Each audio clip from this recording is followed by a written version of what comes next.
A lot of people watch TV all day. I'd rather play video games. Probably say at least 50 hours a week. I try to keep like a healthy balance. My bigger issue, just besides the time, was spending a lot of money, just spending and gambling in the games. I can't condemn a game for wanting to be addictive because that's kind of the point.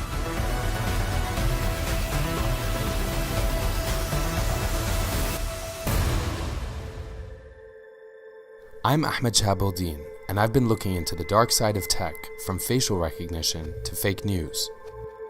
I wanted to understand how companies design addictive games that maximize profit. The global market for games grew from $70 billion in 2012 to $122 billion in 2017. By comparison, global box office revenue for films in 2017 was $41 billion. We're in Boston at one of the biggest gaming conventions in America, maybe even the world. And I don't know where to focus or where to look. Gaming has gotten so big that watching others play attracts massive crowds. And 2/3 of American households now play video games, according to the Entertainment Software Association. Do you play a lot of games still? Yes, not as much as I used to. Why? Time. But how much would you, when you were playing a lot of games? Like, I mean, I would say like 30 hours a week at most, but that's it? yeah, I know, right? Why, is that not a lot? Those numbers up. Those are rookie numbers. Why, do you play still? Yeah, for sure. I'd probably say at least 50 hours a week. Wow. Pretty much all my free time. All your free time? Yeah. Does it ever, I mean, is it tough? Do you ever like lose track of time? Some games can definitely kind of make you lose track of time more than others. But it's definitely harder to balance kind of work life, personal life, and video games. I kind of cut out the personal life part, focused more on the video games currently.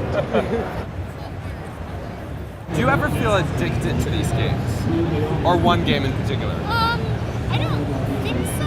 Like, I know when to step away. Because, like, I understand, like, some games, like, you know, they'll make me, like, really upset. It's like, okay, I need to step away, do something else. One study estimated that 9% of teen gamers are addicted. With an estimated 2.6 billion people playing video games globally, it's not a limited issue. After I heard that the World Health Organization was classifying gaming disorder as a mental health condition this month, my reporting brought me to a gaming rehab near Seattle. You spent 8 weeks here. Yeah. I was playing, on average, between like 12 to 16 hours a day. So it would just be, I would either be playing video games, watching some show, or I would be sleeping. That was it. Every day? Yeah. John Jones is in phase 2 of the program, living in an apartment provided by Restart, but free to roam the real world. A flip phone to start out with, and no computer use would only be at corporate in the computer lab. My main excuse of rationalizing was like, I'm only playing so much just because I'm depressed, and that's why. Like, if I wasn't depressed, I wouldn't be playing. Do you think games are designed to be addictive? Yeah, and even like, You didn't even hesitate. Hillary Cash founded Restart after seeing patterns related to gaming and screen addiction. My first case was in 1994, and throughout the 90s, people were coming in for therapy. Parents are handing their devices to their kids, and it's going to really impact their development and prime them for addiction. Even if they're not addicted, they're going to be primed for it. So I think it is a growing problem. The initial 7 weeks of resident care at Restart cost nearly $30,000, but Charlie Brackey said it changed his life. Did you feel anxious, shaky? Very much so. There's very, very real physical withdrawal symptoms to video gaming. How serious a problem is this? I was so depressed that I started researching how to kill myself on my phone because I couldn't get up and go to the computer to do so. There are concerns about the effect of games on kids, since nearly half of gamers are under 18 and mostly male.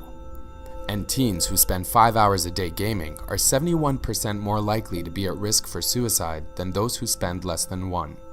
It just kind of spiraled out of control until I was gaming 16 hours a day.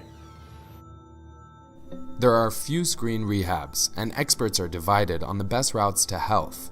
Though at Restart, a complete digital detox is required. I don't play games at all. If it's digital and gaming, I don't touch it. So I don't even allow myself like Sudoku on my phone. Gaming used to be all about personal computers and consoles. You'd buy a game outright and play it. Then smartphones came along. The gaming industry went to what's called free-to-play, which basically you get the game and you can play the game. That's Bill Grosso, a gaming industry insider who founded Scientific Revenue to help companies maximize payments within their games. If you think about what a really bad game is, it's like the game that is completely non-addictive. Designing a good game is inherently trying to design something that people will want to come back to, will feel compelled to come back to. It's also helpful for making more money. As games transitioned to free-to-play, the selling of virtual goods became crucial. By 2016, Grand Theft Auto V had sold more than 60 million copies, but the free version, GTA Online, made more than $500 million on in-game microtransactions. My bigger issue, just besides the time, was spending a lot of money, just spending and gambling in the games. Like, we'll joke about it in the games. Like, oh, really? Like, oh yeah, I just spent $600. Yeah, they're getting their money, they're ripping us off. But we would joke about how they've designed the games to get you to play longer, get you to spend more money. Now I get to pay too much money to open loot boxes. Loot boxes amount to a randomized purchase that may or may not contain what you're looking for. It's very definitely the same thing as a roulette wheel, but it's very definitely aimed at sort of the compulsion and addiction side of the game, or of the human personality. I think loot boxes are straight up gambling. It's something that keeps people coming back, keeps people grinding in the game, playing it longer and longer, and because you can't just buy what it is you want, you have to keep forking money over. Last year, one game company caught so much flack for the practice that they've advertised a game this year with a simple message: no loot boxes.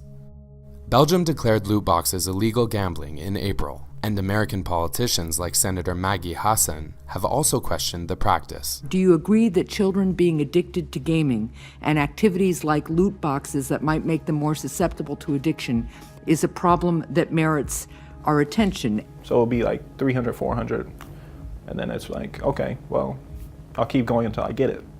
And like if I don't get it after a couple $100s, then I would get like really depressed, and sometimes I would just keep going. Like I already spent 400, well, I'm just gonna spend until I get it. Loot boxes are also one of the best ways to bleed whales dry. What is a whale? So whale is industry terminology for someone who spends too much. Fundamentally. It's one of those really unfortunate things in that it's really a piece of terminology that comes from Las Vegas. Whale was casino terminology for really, really big spender. Bill Grosso caught flack last year because, as his website brags, his company works to turn free users into paid ones and keep more whales. But during our interview, Grosso walked that claim back. If you look at some of the coverage of Scientific Revenue, where people have said, you know, well, they spot whales and then milk them at the psychologically maximal moment. There's no truth to that? None whatsoever. We're not that good. The claim remains on their website, and game companies remain focused on whales. They'll spend 10, 20, 30 grand. They're the people who keep the game alive because they spend so much money. Right. Yeah. You wouldn't call yourself a whale? No, because I was more like a low. Because I did spend a lot with like 8 grand in a year. And that's a lot of money. Of course, it's not just games. The reward systems built into games are also built into our phones, and no method is off the table in the battle for our attention. My name is Nir Eyal, and I'm the author of a book called Hooked: How to Build Habit-Forming Products. Nir told me how to use gamification and psychology to make apps that will keep people coming back. So every hook starts with a trigger. A trigger is something in our environment that tells us what to do next. A ping, a ding, a ring, some kind of notification that tells us what to do. Then the next step is the variable reward. It's some kind of uncertain outcome that we're looking for, right? So scrolling the feed has this variable reward mechanism, just like pulling on a slot machine.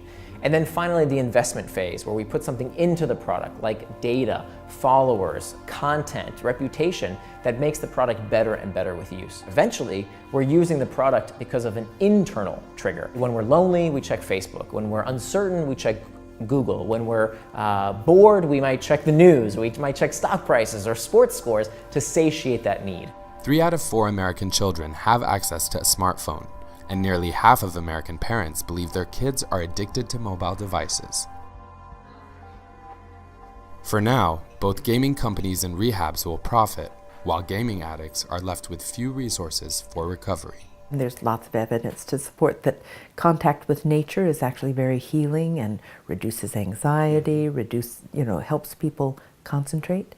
So we have them out in nature quite a lot. What was your favorite part of being here, like physically? Yeah, I tried to diversify, because just not get caught up in like one thing and focus on that. Yeah. So I did, like most of the time was either with music. I started playing piano here. Like on Saturdays we'll just go out, walk through there, go on hikes, or do different games. Just like outdoor games. I think a big part of it has been actually working on the past stuff and actually like being open and vulnerable and talking about emotions and just recognizing my emotions and just kind of being able to deal with them more, but also just I guess just that sense of kind of being a little sad about how much time has been wasted. Hey, it's Ahmed. Thanks for watching, and don't forget to watch the other videos in this series, including stories about facial recognition and fake news, and don't forget to subscribe to AJ+.